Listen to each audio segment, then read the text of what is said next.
Então, quais são os fatores que você tem que avaliar para indicar a cesariana de emergência? Você vai ter, ó,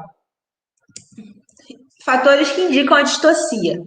Expulsão de muco e coloração verde acastanhada, sem nascimento de nenhum filhote, já ligo alerta, tá? Contrações fracas por mais de 3 horas. Então, essa cadela já está em trabalho de parto há mais de 3 horas, mas somente com aquelas contrações fracas. Contrações fortes e frequentes, sem expulsão de feto em no máximo 30 minutos. Então, aquelas cadelas, aquelas gatas que já estão com contrações, ó, aquelas contrações fortes, aquelas contrações frequentes, e não tem expulsão de nenhum feto em no máximo 30 minutos. Intervalo de nascimento superior a 3 horas. Lembra que eu falei que normalmente é em torno de 2 horas o intervalo entre um nascimento e outro? Fêmeas em fase 2 de trabalho de parto em mais de 12 horas. Ou seja, eu tenho 5 filhotes. Por exemplo, essa cadela tem 5 filhotes e ela já está há mais de 12 horas expulsando esses filhotes. Então, nasceu um, passou 2 horas, nasceu outro, passou 3 horas, nasceu mais um e não termina de nascer, tá? Já é um indicativo dessa cesariana, tá bom? E o que você vai fazer para ver realmente se precisa, se esse animal precisa de uma cesariana ou não, ultrassom, tá? Mesmo assim, mesmo você tendo todos esses fatores aqui que eu falei, é muito importante que você faça uma ultrassonografia antes de indicar a cesariana de emergência nesse paciente. Por quê?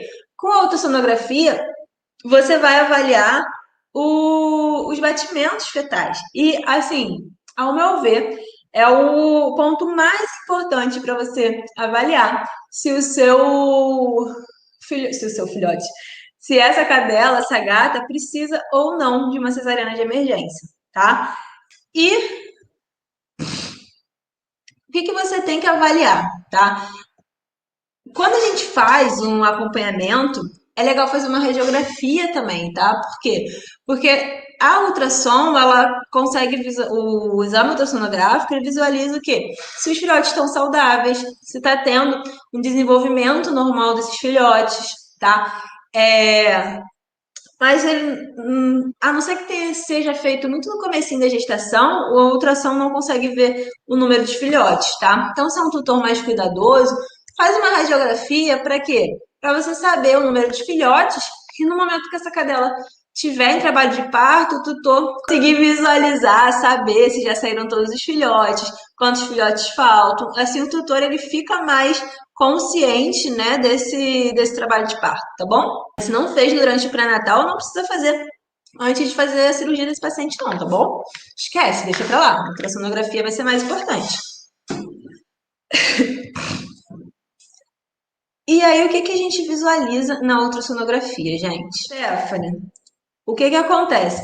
Com a ultrassom, você consegue visualizar uma estimativa, tá? Então, você consegue ver, tem aí entre 3 e 5 filhotes, mas você não consegue um número mais exato, mais fidedigno, por quê?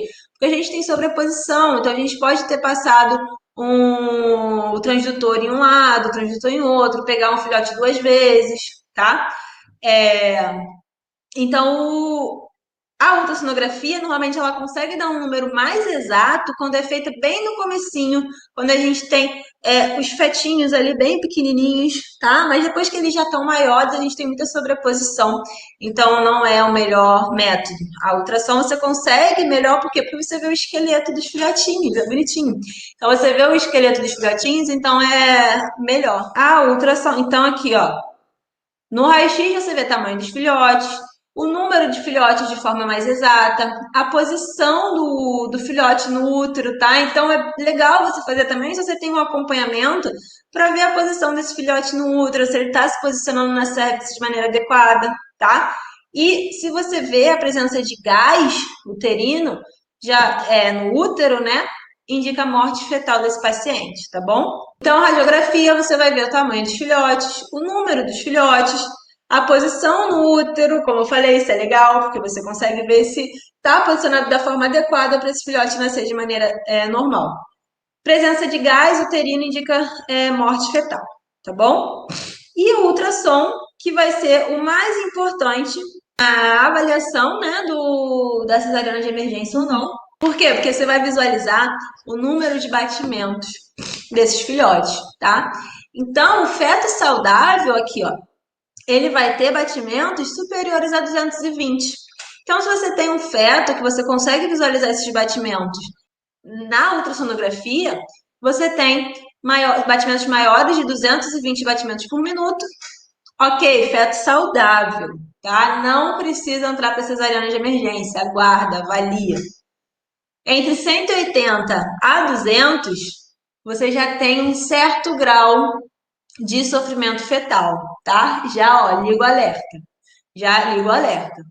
Se você tem valores abaixo de 180, você já tem um sofrimento fetal grave, tá? Então, valores abaixo de 180, você já vai indicar cesariana de emergência. Se está ali entre 180 a 220, ó, já fala com o tutor, já precisa de uma cesariana de emergência, não sei o quê, já entra em contato com o cirurgião, porque já tá ali com aquela possibilidade, tá?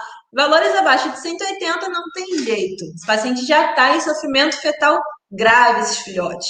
E você precisa de uma cesariana de emergência.